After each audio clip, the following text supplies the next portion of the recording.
Buen día, yo soy Obed Sánchez y hoy les voy a hablar acerca de Viktor Frankl. Él fue un psiquiatra nacido en Viena, Austria, y estuvo viviendo en los tiempos de la Segunda Guerra Mundial.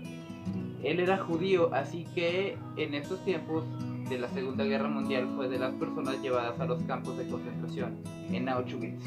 En su libro, El hombre busca de sentido, él nos narra acerca de todas las cosas que él vivió dentro del campo de concentración.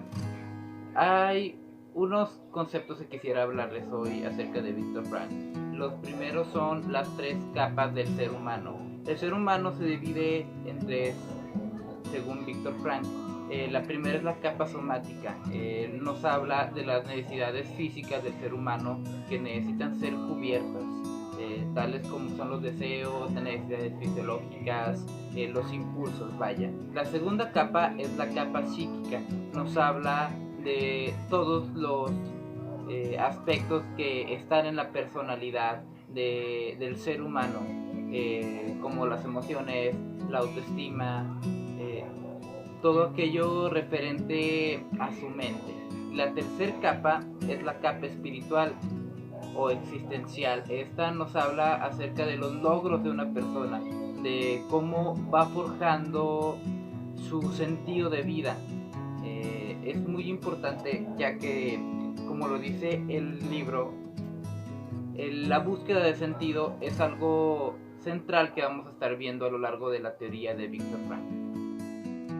Lo siguiente de lo que les voy a hablar, y que también habla el libro, es acerca de la logoterapia. De hecho, hay una sección completa que habla acerca de ello.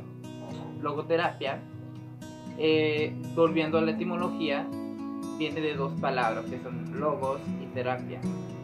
Logos viene del griego, que significa propósito o significa palabra. Terapia viene de otra palabra griega que significa tratamiento o curación.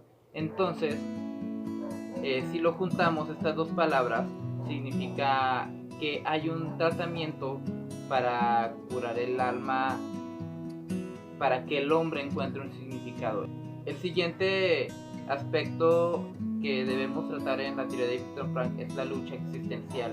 Este puede ser algo tan importante en las personas, ya que maneja el peso de la libertad. Viktor Frankl plantea que la libertad es algo tan grande y tan pesado que solemos dejárselo a otras personas. Dejamos de tomar nuestras decisiones para que otras personas tomen esas decisiones por nosotros mismos, y así nos libramos de una carga. Y lo que le da el nombre al libro es la voluntad del sentido. Es tal cual lo que llamamos de cómo darle el sentido a nuestra vida, de cómo ir buscando aquel significado.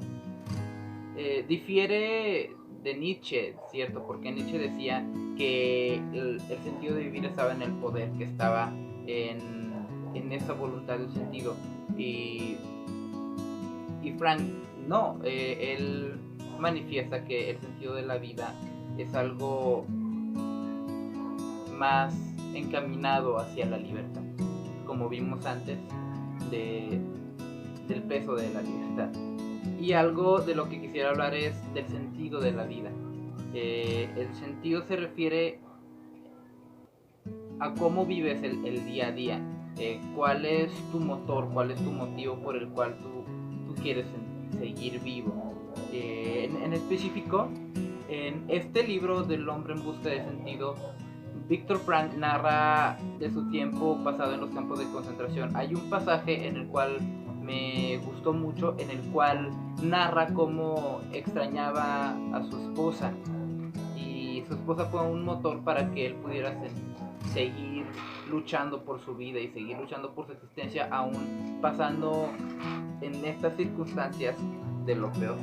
Incluso recalca que cosas como el sentido del humor para muchos prisioneros fueron clave para no lanzarse a la alambrada electrificada que estaba en los campos de concentración.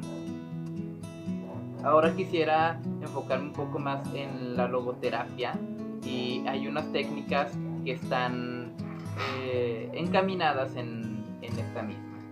La primera es el diálogo socrático. Y otros terapeutas como Aaron Beck lo han empleado. El diálogo socrático nos remonta a la Grecia antigua, donde Sócrates empleaba la mayéutica para hacer que las personas encontraran la verdad. Y esta técnica se basa mucho en eso, precisamente, en que las personas vayan encontrando en sí mismos el sentido de vida. Otra es la de reflexión. Algunas personas piensan mucho las cosas y se enfocan mucho en sus problemas. Se llama hiperreflexión. La técnica consiste en dejar de pensar tanto. Eso es decirlo en un sentido algo extra simplificado, para poder manejar las cosas de la vida, los problemas, de una forma más fluida y mejor. La confrontación, como lo dice tal cual la palabra, es enfrentarse a esas cosas que nos afectan, dar la cara y hacer que el cliente confronte esas incongruencias y su conducta de su vida para poder cambiarlo. Recordemos que Viktor Frankl es un humanista. La siguiente de la que les hablaré es la intención paradójica. Esta se encamina mucho al trauma. Tiene que ver con que el cliente vuelva a confrontar su trauma desde otro escenario, para que vaya perdiendo significado. Por ejemplo, en un niño que le tenga miedo a los monstruos, uno lo puede hacer que dibuje ese monstruo y darle una representación un tanto humorística para que vaya perdiendo el miedo. También dentro de la teoría de Viktor Frankl se incluyen varias neurosis. Está la neurosis noógena, viene de nous, que hace referencia al espíritu de la persona. Esta es cuando en el cliente se produce un aburrimiento continuo, no le encuentra sentido a su vida y entra en depresión. Esta es la neurosis noógena. La siguiente de la que les hablaré es la neurosis colectiva. Esta, tal cual como lo dice, es cuando un grupo de personas de una comunidad sufren una misma neurosis y se va encaminando. Es algo más comunitario y de hecho ha sido tratado por algunos sociólogos. La siguiente neurosis de la que les hablaré es la neurosis de Domingo. Esta se da cuando la persona no encuentra el sentido de su vida más allá de aspectos como su trabajo o estudiantes en la escuela.